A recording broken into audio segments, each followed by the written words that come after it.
Hello there buddy, DreamcastUK here from ItsMuchMore.com, and today we are taking a look at the Sega Game Gear. So we're just going to have a look at some of the peripherals. As you can see on the back there was quite a fair few of those, and we've got all of those here today to have a look at. So this is the box of it, and here is a little handheld as well. This went up against Nintendo's mighty Game Boy and also Atari's Lynx, and also you had the TigerGame.com and other little handhelds as well, but today it's all about Sega's mighty Game Gear. So let's have a look at some of their peripherals. So we've already shown you the box, that's here, thank you, and I'm going to be passing these over to Rocket Jarvis in the background. So here we go. Nice. The next one is the TV tuner. Okay, so what this does is it allows you to get, what does it say here? It turns your Game Gear into a portable colour television. Well, it doesn't anymore because it doesn't pick up any signals, but basically, it's analog really, but basically that would then connect into the back of your Sega Game Gear, and then it allows you to watch TV channels on the go. So you've got things like that. There we are. So that's the TV tuner. Lovely, all boxed. Gonna pass it over now. Hup. The next one, we have the Sega, or Mega Power, the super wide, what's this one? The super wide gear. We actually recently played this. It's quite funny actually. We played, what game did you play? We played Power Drive. We'll talk about that one a little bit later. But yeah, basically what it does is it makes the screen kind of like the old-fashioned arcade machines like House of the Dead. It kind of zooms it in, so you're looking into it. So it builds up the screen, but it zooms it more, and it makes it clearer, and it's better to play. But there we are, quite a nice little one there. But before that, before the super wide gear came out, you had something called the wide gear. So it wasn't super, so the Super Nintendo was around about that time, but this is just the wide gear. Only recently just purchased this one, so I've not actually tested it myself, but how it works on the image on the back, if you can see that, there we are. So it's saying to me that I would then clip something on the bottom of the Game Gear, like so, and then it extends quite high, like that. We'll have a look at that later, but this one's more higher. Oh god! This one is more higher than the other one that we showed you, so I gather they released a different version of it just because there may have been some issues with this, but we'll have a look at that later. So let's pass it over again. I don't know how I'm going to be throwing this one because it's quite heavy. This is the battery pack. So when you're out and about, so if you didn't want to put 6 AA batteries in the back of your Game Gear, you could put one of these bad boys. You can charge this up by an AC adapter. So to charge the Game Gear, battery pack use for the Sega AC. So you'd need the Sega adapter, which we've got one of those later on that we'll talk about. So yeah, they're both optional apparently, but you just then charge this up, and then you take this and this with you on a journey instead of having batteries. But yeah, so this is all boxed and nice in here, but we'll pass that on to Rocket Jarvis. Won't pass that one, we'll just pass it ever so gently. Right. Now, as mentioned a moment ago, we needed the AC adapter, which we do have. So it's telling me here that not for use with the Mega Drive 2, but you can use it for the Mega Drive 1, which we are currently using for the Mega Drive 1. So this is use it to play Master System, Mega Drive and Game Gear, or charge the battery pack. So you can play it on all of those, but not the Mega Drive 2. As you can see there. There it is, it tells you that you can use it for some sort of oddments. But there we are. So as you can tell, it's not in the box because I'm using it for my Mega Drive. So let's pass it over. Yeah. Right. This one here, in our other video you see that I actually unboxed this. This from Europe somewhere. But basically this is the AV cable, allowing you to connect to a video camera or a video cassette recorder. You actually need the TV tuner to even do that, which is rather odd. I thought you would have to just plug this into the TV on the just any of the sockets in the back of the TV and have your Game Gear kind of like a Wii U would be as a controller, and then you'd have the Game Gear displaying on there, but sadly that's not the case. You can only have the TV tuner to go onto a TV, which is a bit odd because you would kind of have your TV. You wouldn't need this. Anyway, doesn't matter. I'm going to pass this over to Rocket Jarvis now. Huh! The next one, in a similar size box, it is the gear-to-gear cable. This is a, let me turn it round so you can see it. Keep turning round so you can see it.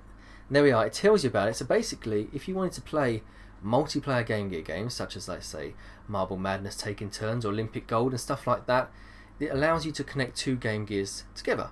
But you do need the game twice, I think. Let me just have a look. It's exclusively for the Sega Game Gear, which I gathered so. It's a data cable, blah blah blah. But yeah, I am assuming you'd need 2. You do need 2 Game Gears, and you do need 2 copies of the game to play it. So here we are. Let's pass this over to Rocket Jarvis as well. Huh! He didn't catch that one. Whoops. Right, very good. The value's gone down ever so slightly. Right, so on these long journeys, so you've taken your Game Gear, you've taken your battery pack, you've got everything with you.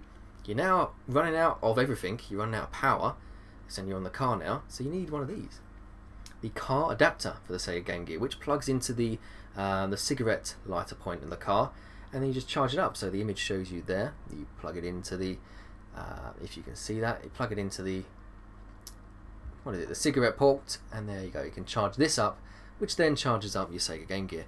They were using, which is really odd, a cigarette port to charge a piece of technology like this, which is really odd when you think about it like that. But yeah, In the 90s. that's it, in the 90s. So it says here for the car adapter, play while you ride, plugs into your cigarette lighter. Maybe not while you ride. Not while you ride. You shouldn't even be using your phone whilst you drive, kids. Right, is this the last one? Well, it is the last one of the peripherals. So this is the Sega Master Gear Converter. Okay. So this is the official one as well. So there's some videos out there that don't have the official version of it, but this is the official one. So what it does is it plugs into the back of your Game Gear, like so. It plugs in there, and then you put in a Master System game and you play it on your Game Gear. Because the games were very similar, you had games that came out on both the Master System and the Game Gear, but this means you can take them on the go. So you can have like Rocky on the go, Outrun, and there we are. So I'll pass this over to Rocket Jarvis now. Hoi! So there we are. So that's our peripherals. So as we discussed, there they all are. You can't see them now. What are you telling me to do? I'm going to be opening them. We are going to be opening them now. Some of them we won't, because, you know, because they're not in them like we discussed earlier. So let's have a look at opening some of those now. Master Gear Converter now. So let's open it up and take a look. Here we are, all nice and boxed. So let's see if we can take it out of the box and put it into the Game Gear. So there's the Game Gear. There's the front. There's the back. It slots in nicely like that. You can tighten it up there if you wish. Your Master System game goes in there, and then you just play it as you would. So right, so then I've got boxes everywhere, but then move this out of the way. If I wanted to then extend the view of it using the super wide gear, we would then attach it like this. But I don't think it's going to let me do it with the Master. Oops, you didn't see me take it out of the box. It's out of the box now. There we are, all nice, brand new. So this is an odd contraption. So you've got your Game Gear, you've got your Master System converter on top of it. I'm trying to see if you can see me do this, but so you undo it like this. So you take that off, undo it like so, like that. Yeah. So let me see if I get around the right way. How do we go again? Okay. So that goes down the bottom. So just imagine taking this with you on a camping trip. You've got all this gear with you.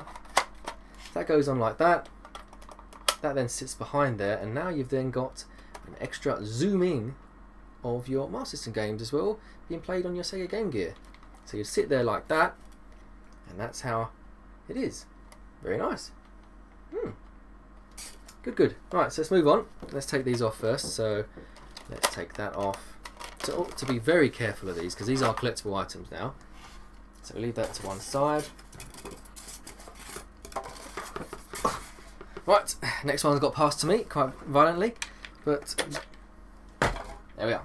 So the next one we are opening is, oh right, so this is the wide gear now, so not the super wide gear, this is just the wide gear, which came out before the super wide gear. As you can see, it's practically mint in there, look, still sealed pretty much, good. Oh, not read the manual yet. So here we go, let's try. I don't really want to take it out of the box, but we have to, don't we? Right, so here we are, I'm opening this. So every collector will be shouting at me right now, why are you opening it? But I'm opening it. So this contraption doesn't look as nice as the super wide gear, Looks like clips in the bottom. but it's a different way of doing it. So on the Game Gear at the back, you've got a slot here. I think I'm pressing it in the right place, but there, somewhere around there, and that's where that will then connect to, I think. So it will go like that. So that's how you'd see it. Still looks quite good, I guess. Yeah, but it's just a bit, looks a little bit basic. Yeah, whilst the other one clips on better, and you can have different attractions on it. This doesn't seem as good, but good little peripheral though. And it was my last one that I picked up as well. So I've now completed them. I think I have. If I've not, then just put a comment in the comments field. But yeah, here we are. Right, okay. So the next two peripherals that we're going to be opening kind of go hand in hand together. Is the TV tuner and the battery pack. Okay, so I'm going to open them now for you. So the TV tuner. So when you're on those long journeys and your batteries have run out, your car lighter thing's not working, you're just going to resort to a battery pack. So you plug your TV tuner in, like so. So it goes into the port there. Yeah, so that's plugged in, like so. And then you're going to want your battery pack to charge it up whilst you're on the go. So if you could hold that for a moment, please, Rocket Jarvis. Thank you. Don't drop it like you did the boxes a moment ago. Alright. So look at this contraption. Alright, it's heavy as well. Alright, so here we are. The battery pack. It's even got a clip. If you want to clip it to your jeans when you're out and about. So you've got your Game Gear in your pocket, and you've got this in your back pocket. People are going to think you're cool. So anyway, this is it here. There we are, the battery pack. On its side. There we are, there we go. And so this little point here, that is where you then charge the AC adapter up to charge it up, as we showed off earlier. Oh, you can pass me the box, if they've forgotten about it. The AC adapter. There we are. Right, so anyway, give us that Game Gear. So you're on the road with this and this. You then charge it up like this. So you got your battery pack and your Game Gear and your TV tuner. Very good. Right, so we've got that on the back. I don't know if I showed you that earlier, but you can charge it up by the AC adapter or by your cigarette port in your car. And so what it says here is the battery pack gives you hours of play without batteries. It doesn't tell you how many hours, it just gives you hours. So to charge the battery pack, use the Sega AC adapter sold separately, which we have and showed earlier, or the Sega car adapter sold separately, which we showed you earlier. So there we are. Right, okay, so there we have it. Sega's answer to a handheld console. Sadly lost to Nintendo's Game Boy and all its variations. But in the eyes of fans, the Game Gear, even with its peripherals, did really well. But in the consumer's eyes, not too well. Right, so we're talking about our games now to finish off this video, and we're going to start off with one of the ones that we've only found quite rare recently. It is Power Drive. It is an awful game, which is why it's been stuck in our collection for almost 20 years and not played. There we are, you can see it. Not many of them were made, and if they were, they just, no one really cared about it. Yeah, so that's Power Drive. We're going to take a look at, there's a couple more that we've got in our collection. We've got Devilish and Prince of Persia, both of which worked quite well on the Game Gear small screen. Prince of Persia, one of my favourite games anyway, which is always good. Super Off-Road. Now this was a game in the arcades, really, really good, and it uses the gear to gear. So the 2-player option there, you can see it. It's, where is it? There somewhere, I think it is, along there. Anyway, so that's Super Off-Road, really good. Another good game to work well on the Game Gear for multiplayer action, because it's 1 to 4, and you take turns and some of it as well, is the Olympic Gold, and it's fully licensed, and it's a great game to play. Next up, we have a really battered game in our collection, which is called Crystal Warrior. We enjoyed it that much, we ripped some of it to try and get to the game quickly as possible. But it's a really kind of like Phantasy Star style game, a Zelda-esque view, but it's really fun to play, and if you've not played it, I suggest you go do so, because it's really good. Mortal Kombat speaks for itself, great game, also is 2 players, action game. Trying to pull off some of the moves in Mortal Kombat on a Game Gear was near not impossible. We have now some Sonic games. What's a Sega console about Sonic games, or Sega handheld? We got Sonic 2 and we got Sonic 1. I didn't have the box for Sonic 1 back in the day. It came with our Game Gear in the collection, but Sonic 2 was quite a fun game with a good soundtrack. Only one player though. Right, next, speaking of unboxed games and having games given to you, we've got Sonic Chaos. If you can see that, you can see it is quite battered. So that's Sonic Chaos, that was given to us as a gift. And another gift there given to us was Sonic Drift. If we're talking about Sonic games, there we are. Next up, a really great game, one of our favourites, Rocket Jarvis and myself, is Marble Madness. This has appeared in various different consoles later on down the line in combinations, such as Midway Arcade Treasures. So yeah, really good on the Game Gear, works really well. So this is the Sega Game Pack 4-in-1. So you've got a racing game on there, a tennis game on there, Columns is on there I think as well, and a football game as well. So I think that's 4. But yeah, it's 4-in-1, really good game to start off your Game Gear.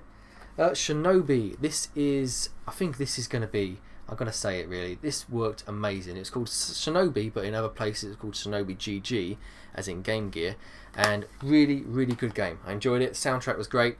A really good, another arcade port, but to a handheld console. It's called Space Harrier. Sega fans should know what it is. It speaks for itself, really great game. So to finish off the video as well, so we spoke about some of the games, I've got a funny little story about one of my games. It's called Defender of Oasis. Okay, so it kind of looks like how Crystal Warriors did, if you can see that there, if it zooms in the quality, come on camera. But basically, I bought this from WH Smith's, it's a British retail store, and got it home, very excited to play it, and it came with Axe Battler instead. So it's a Golden Axe style game, but it didn't have this in it. It had a totally different game. So I've never actually played this. So I do want to give it a go one day. But yeah, Axe Battler, the wrong game in the box, because they didn't seal them back then. It was the wrong game.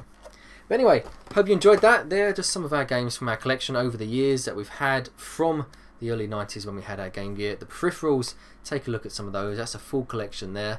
But yeah, if you want to like, comment, subscribe, do as you wish. It's been Rocket Jarvis and myself, DreamcastUK, and you enjoy the rest of your day. Take care.